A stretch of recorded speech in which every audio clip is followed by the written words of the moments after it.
Is everybody ready? Everybody's good? All right, we'll go and get started. My name is Josh Brugger, last name Bruegger. I'm the police chief here in the city of Pasadena. Here today to provide an update on the murder homicide that we had last Saturday of 11-year-old Maria Gonzalez at 1004 Main, apartment number 24. There's obviously been a lot that's happened this past week as we've been working this case. Before I get started, I'd be remiss not to recognize all the investigators and the officers that made the scene. As you can imagine, cases like this, especially involving children, not only is it traumatic for the victim and their family, it can also be hard on the first responders as well. And they have worked their tails off this week to get us to the point that we're at right now. A couple things I just want to touch on. There's been a lot of talk this week about the maintenance folks out there, whether they've been cooperative, not cooperative, suspects, things like that. I just want to clear that up real quick and just say that the maintenance staff out there has been cooperative. At this point, there is no reason to believe that any of them have been involved. And as you all know, we've kind of gone a different direction with a person of interest. As investigators were processing the crime scene last Saturday, one thing they found was a key in the apartment. That key has been crucial in helping us move this case forward. The investigators, after processing the key, found out that the key did not go to the victim's apartment, and so started checking other apartments, and we found that it opened another apartment there in the apartment complex.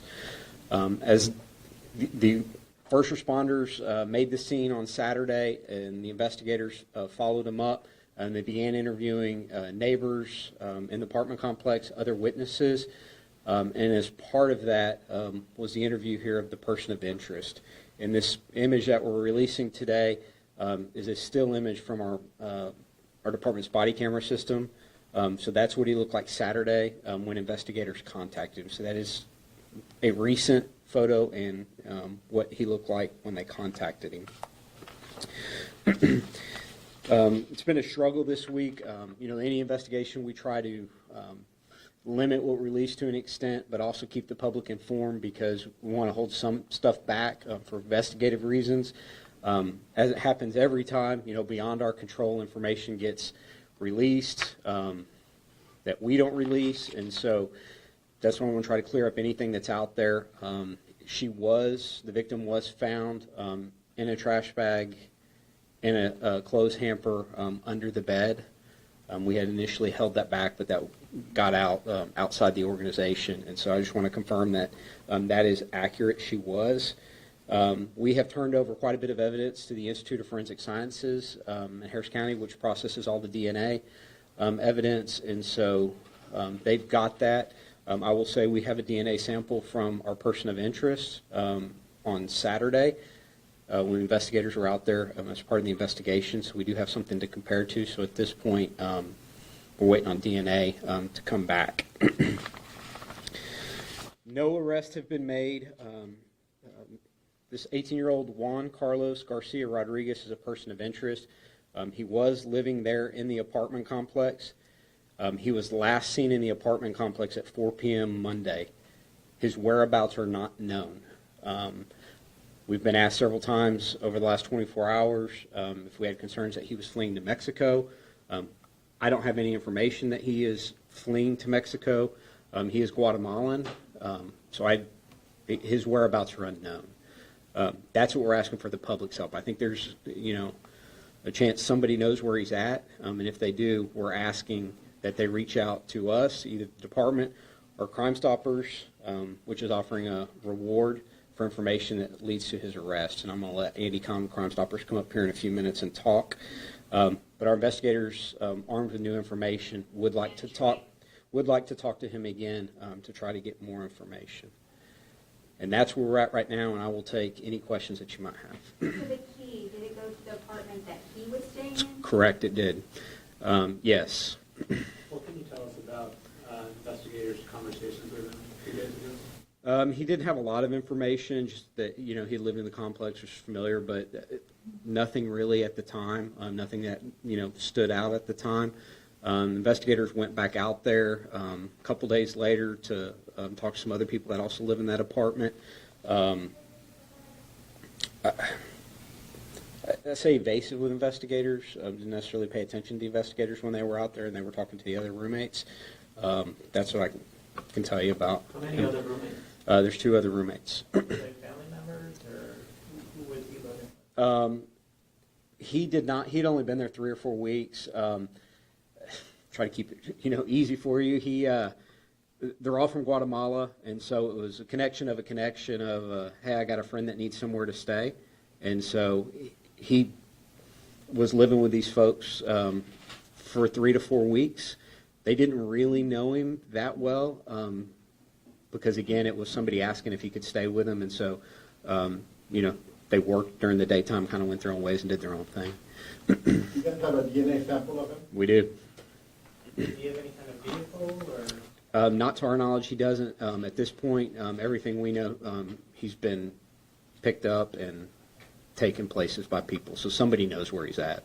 Did he say that he knew the victim? Did he admit in any point? I don't want to talk about that right now. We don't know if they've crossed paths or anything. They lived in the same area, is all I'm going to say. The apartments are pretty close to each other, so he could have seen her if they were, if she was outside at the same time he was outside because they're that close to each other. In terms of timeline, whenever you guys got that key and figured out it went to the apartment you were staying at, can you give me a timeline of when that happened compared to when you guys spoke to him? It was after he had already left on Monday. When the DNA sample was taken, was he a person of interest then? He wasn't. So as the investigation goes on, oftentimes the investigators will, if people are, voluntarily, give it to, especially people that are in the area, because one of the things that's important is, that we be able to eliminate people just as, somebody's DNA where it shouldn't be. So it's important that we were able to exclude people as well.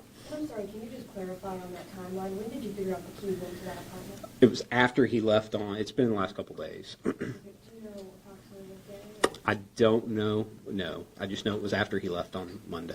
So he wasn't under any kind of surveillance, you didn't believe he was a person of interest? At that point, we had a wide net at that point. So at that point, he was not a person of interest, not any more than, not any more than anybody else that lives in the complex. Given that he's been, he could have moved the last few days, is his picture now out with other law enforcement agencies? Have you guys? Yeah, yes, and we've also, if he were to cross the border, we've asked to be notified as well.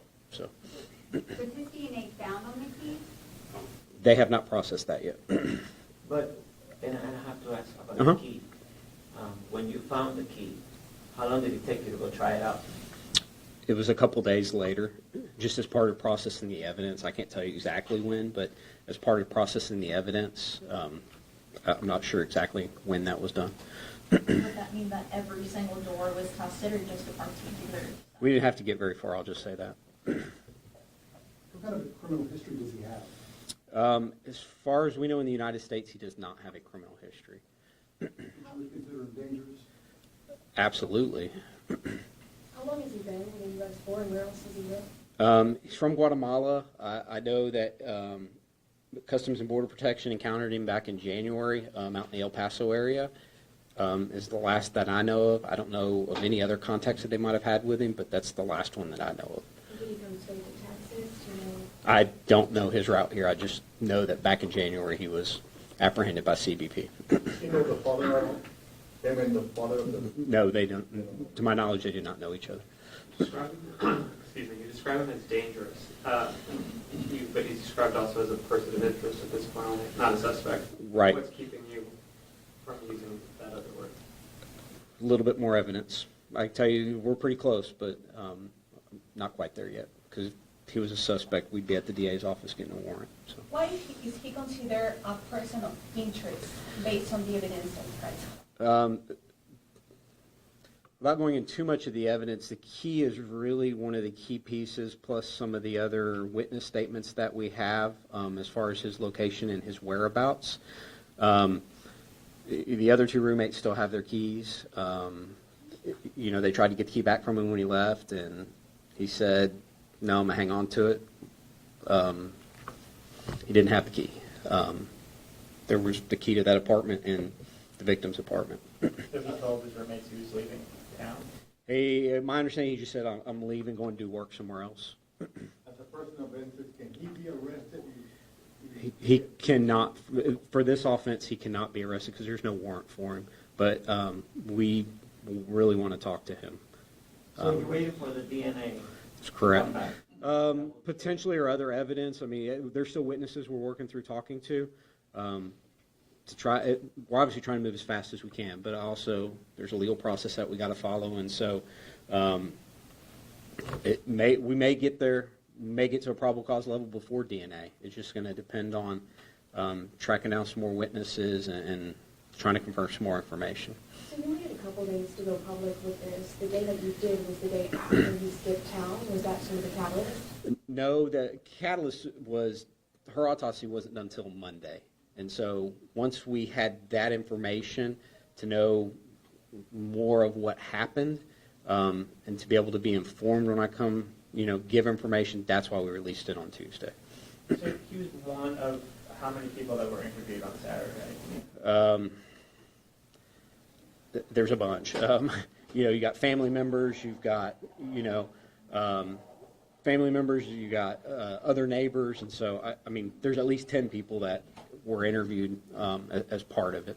But the DNA samples were taken up an approximate amount of people? I don't know the number. I don't know.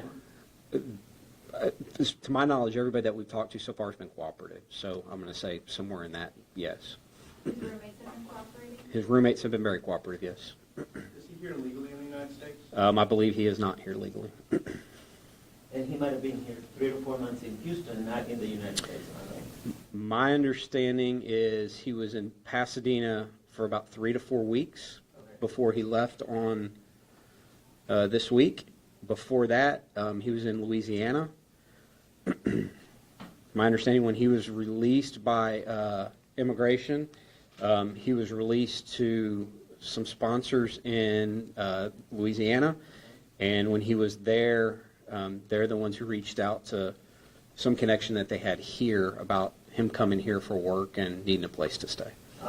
The El Paso encounter, do you know when that happened? January, I don't know the exact date, but in January sometime. You mentioned work. What does he do? Day labor, a variety of different things. Where in Louisiana? Baton Rouge area? Have you guys made contact with the sponsors? We have not yet, no. Provide his age earlier, did you say 18? He is 18 years old, that's correct. We spoke to the mother today, Marie's mother Mhm. in Guatemala, and she obviously was very distraught and asked her what her message to the public here was, and she was begging everyone in law enforcement from Pasadena to upper Mhm. federal government agencies Right. to do everything they can to find whoever did this. What would be your message to her? My message is we're doing everything we absolutely can to bring whoever this is to justice, to answer for this. This is a horrific crime. We're leaving no stone unturned. The men and women in the back have been working tirelessly all week because this case is important to us. So how many days more to get the results of DNA? That's going to depend on the Institute of Forensic Sciences. I don't have an answer for you on that. They know the facts of this case. They know the urgency of this case, but I also know Harris County is a large county with, a lot of stuff going on, and so, we'll see. But I do know this is a priority for them. Are you asking any other agencies, U.S. Marshals, anybody to try to see if this guy is already in Mexico like you? We have reached out to our federal partners. He is flagged with DHS, so we will know if he crosses the border. They will alert us if he crosses. And if he were to intend to cross, there's nothing to stop them from letting him do so, or Depends on, I don't know about a federal immigration, because he is in the country illegally, that they could possibly detain him on that. But as far as detaining for this offense, that's correct. At this point, no. And like I said, we're working hard to. But there's a search. That was my question. There's a search for him from other agencies. Yes. Prior to this time at the apartment? Do you know where he stayed? He was in Baton Rouge, is my understanding, with whoever the sponsors were when he was released from immigration, and then he came from there directly to here, is my understanding. What part of Guatemala is he from? Do you know? Is it from where the? I don't know the answer to that. The sense I'll get, I'll tell you just from talking to the investigators in the complex up there, there seems to be a connection. Somebody knows somebody who knows somebody from Guatemala, and so they are a tight-knit community. We don't think he knew the Gonzalez's in that. To my knowledge, no. Anything else? I'm going to invite Andy Kahn with Crime Stoppers to come up and.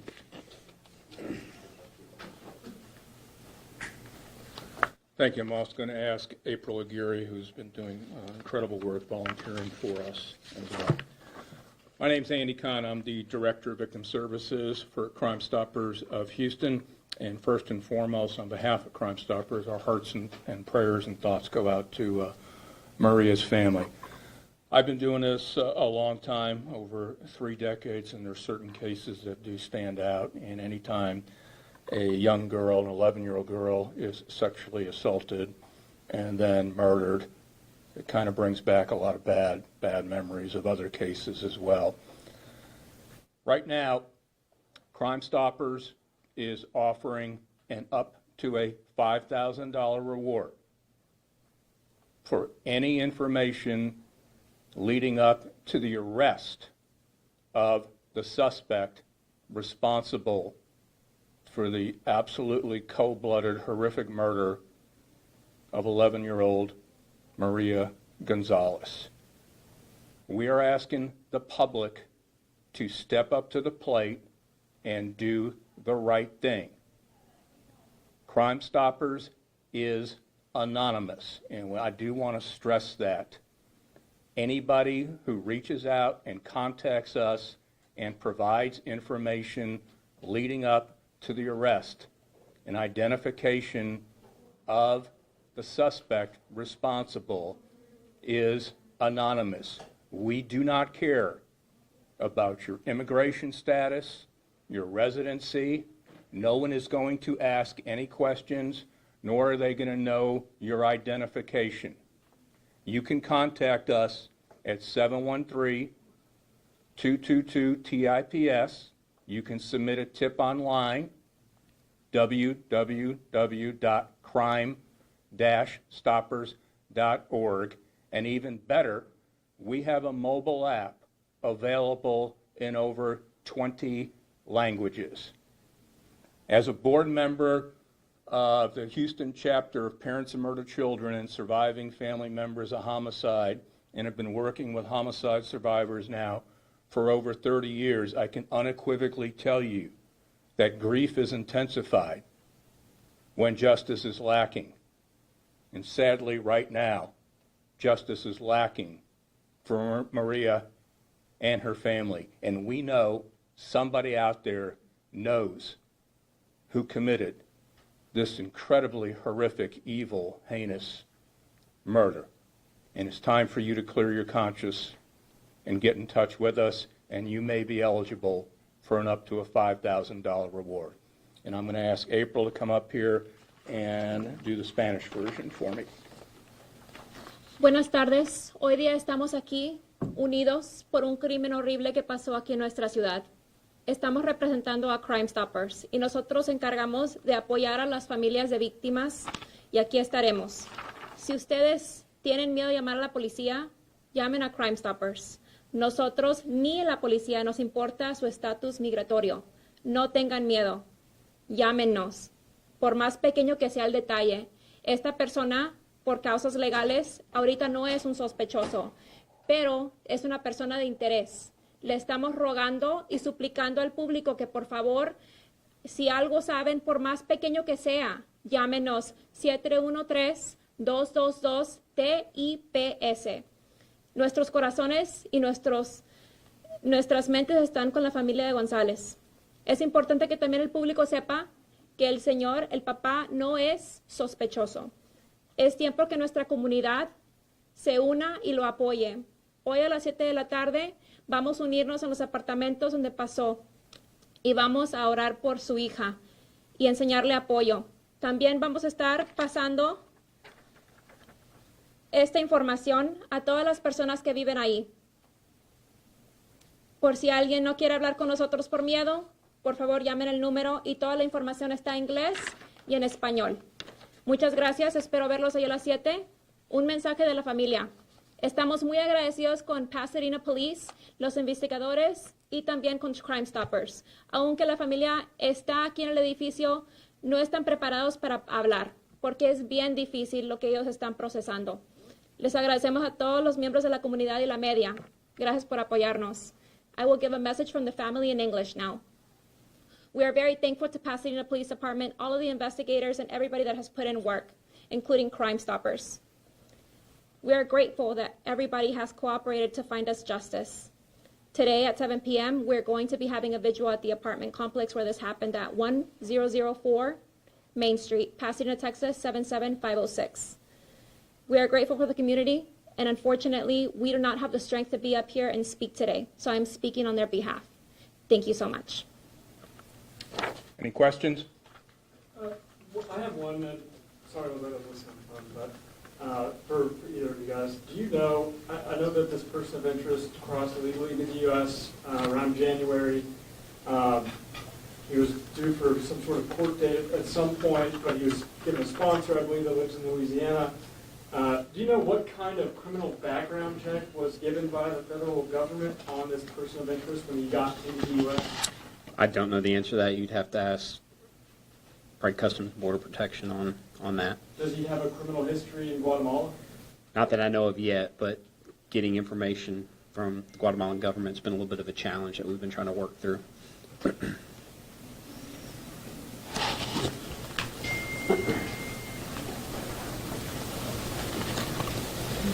Muy buenas tardes. Mi nombre es Raúl Granados, sargento del Departamento de Policía de Pasadena. Hoy en este día, primero que nada, nos unimos en el dolor de la familia González y de todos aquellos que han sido afectados por esta tragedia. Esto no es nada fácil para una comunidad. El hecho de que una niña de 11 años haya sido brutalmente agredida y que haya perdido la vida es bastante difícil. Queremos reconocer que nuestro Departamento de Policía ha estado trabajando arduamente para tratar de encontrar a las personas responsables, a la persona o personas responsables de este acto. Nuestros investigadores, incluyendo nuestra unidad de escena del crimen, han estado trabajando las 24 horas para tratar de encontrar un perfil de un sospechoso o una sospechosa. El día de ahora vamos a hacer un resumen acerca de las investigaciones que se han llevado a cabo. Y también, como ven ustedes, está aquí a mi lado, y como se los incluimos a ustedes, la foto de una persona de interés. Llegaremos a eso en un segundo. También estamos tratando de equilibrar y mantener informado a nuestro público y al mismo tiempo proteger la integridad de la investigación. Se nos hicieron preguntas acerca de por qué había habido información que no se había divulgado al público al principio, en la primera conferencia de prensa. Esa es una táctica usada por los detectives para poder corroborar el incidente ya cuando llegamos a tener un sospechoso, para saber qué es lo que saben o ya cuando hagamos una entrevista con ellos que nos puedan decir y así corroborar la evidencia con el testimonio, también de los testigos. Se nos preguntó que cómo habíamos encontrado a la joven, dijimos que abajo de la cama. Eso es verdadero. No dijimos que ella se había encontrado en una bolsa y que también estaba en un canasto de ropa.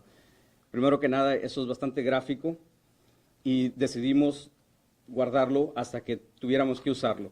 Desafortunadamente, en este caso, ha habido mucha información que se ha circulado. La familia ha hablado con los medios y ellos tienen todo su derecho de hablar con los medios de comunicación, pero eso también nos afecta un poco a nuestra investigación, ¿verdad?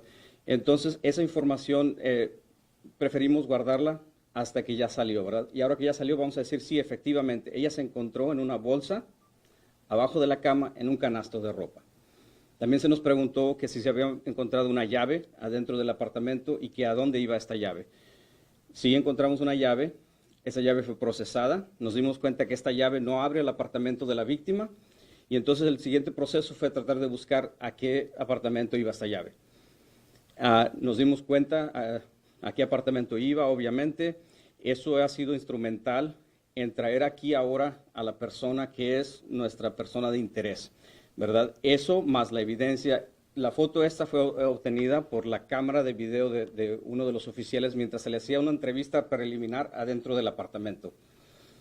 Esta entrevista y el hecho de que encontramos esa llave nos da lo suficiente para llamarlo persona de interés, pero no lo suficiente para tener causa probable para un arresto de él.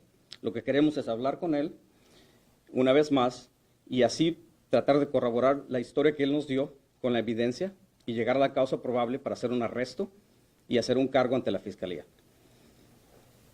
Podemos también decir que ha habido preguntas acerca de las personas de mantenimiento que trabajan en los apartamentos, que si ellos pudieron haber estado involucrados.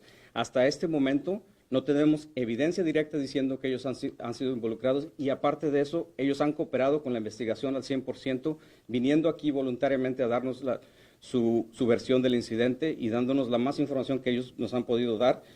Y así hasta ahorita los estamos eliminando, pero entendiendo que también puede haber más de un sospechoso.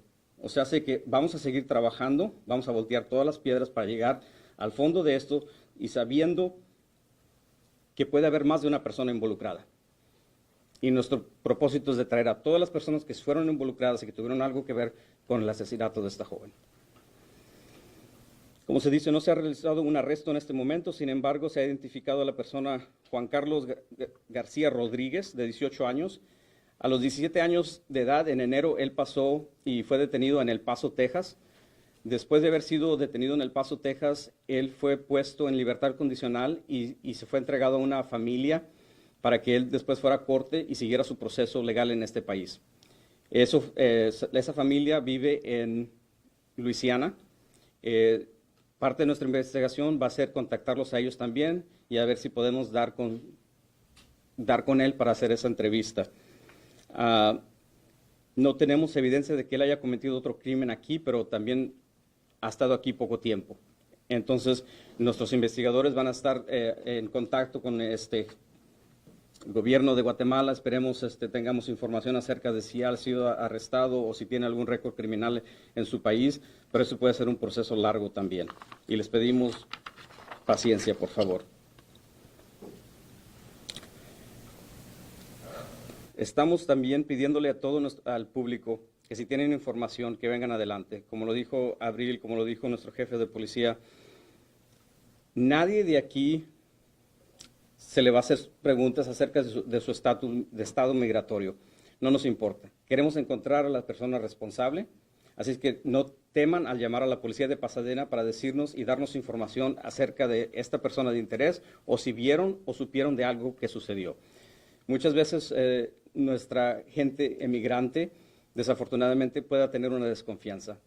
Nosotros les hemos proveído números de teléfonos donde pueden contactar a detectives que hablan español para que se sientan más cómodos, el detective Mata y el detective Quintanilla que se encuentran aquí con nosotros, y también por las redes sociales, por Instagram y Facebook se pueden contactar conmigo.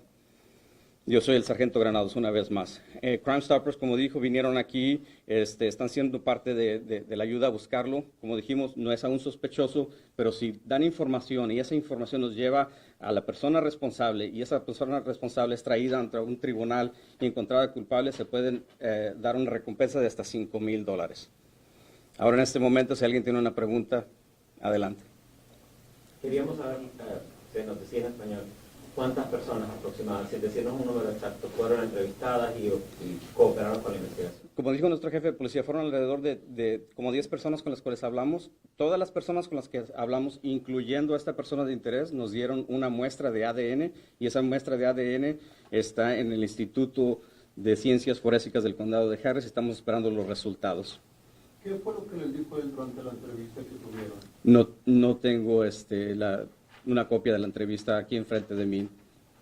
¿Tienen más evidencia aparte de una llave? Sí, hay evidencia digital, hay evidencia de ADN que se está procesando, o sea que sí hay bastante evidencia física, pero esta evidencia es traída aquí, es procesada, después de aquí es mandado al instituto, entonces todo ese proceso es un poquito más largo, también de huellas digitales, todo eso se está procesando en estos minutos.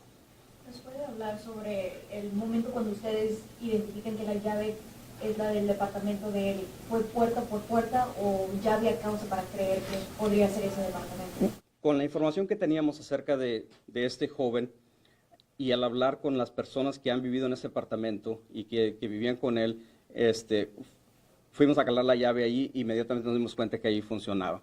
Entonces, por eso pudimos descartar que fuera de otro apartamento y así sabiendo que las otras dos personas que vienen en el apartamento todavía traían su llave y él no traía la llave porque obviamente no, después de que habló con nosotros se dio la fuga. Eso nos dio razón para ahora estar aquí y presentándolo a él como persona de interés. Es que nunca lo pudieron confrontar para saber si la llave o por qué la llave estaba.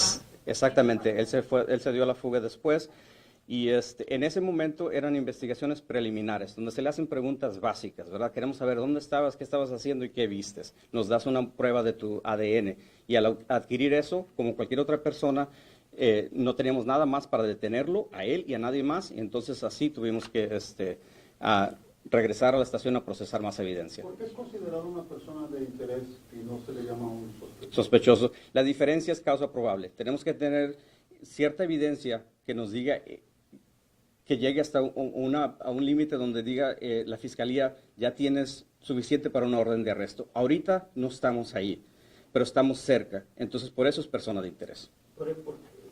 Extendiendo la pregunta de mi compañera, Sí. que ustedes dicen que probaron la llave, ¿no? Pero a lo mejor yo entiendo, no sé, ¿fue el tercer apartamento que probaron, el cuarto, el quinto? ¿Cuál fue el que, cuando ustedes van y dan la vuelta de la llave? Que yo sepa, fueron al apartamento de las personas que estaban cooperando y donde calaron la llave y ya no, ahí funcionó y ahí paramos para procesar la llave y comienza la investigación. Y para las personas que no saben, quizás nos están escuchando, incluso a la madre de María, que dicen que se tarda, ¿por qué se está tardando tanto esta prueba? La prueba del ADN se tiene que procesar por el Departamento de Policía, ¿verdad? Después es paquetada por medio de nuestros detectives de escena del crimen, es empaquetada y después enviada al Instituto de Ciencias Forensicas. Entonces ellos tienen que abrir los paquetes, tienen que procesarlos y después tienen que hacer una comparación de análisis de la ADN con las que ya le proveímos de personas que tuvieron acceso a la víctima, a los apartamentos, que tocaron, digamos, la canasta de la ropa, todo eso. Entonces tienen que hacer una comparación. Y entendiendo que el condado de Harris es el cuarto condado más grande del país y hay muchos crímenes más, el tercero o cuarto, entonces sabiendo que eso es prioridad, como quiera que sea, estamos hablando de una multitud de casos que existen aún que se están procesando. Entonces se tarda un poquito, pero ellos saben de la urgencia que tenemos para llegar a esa causa probable y poder tener, ya sea contra de él o de alguien más, una orden de arresto para su aprehensión. ¿Alguien más?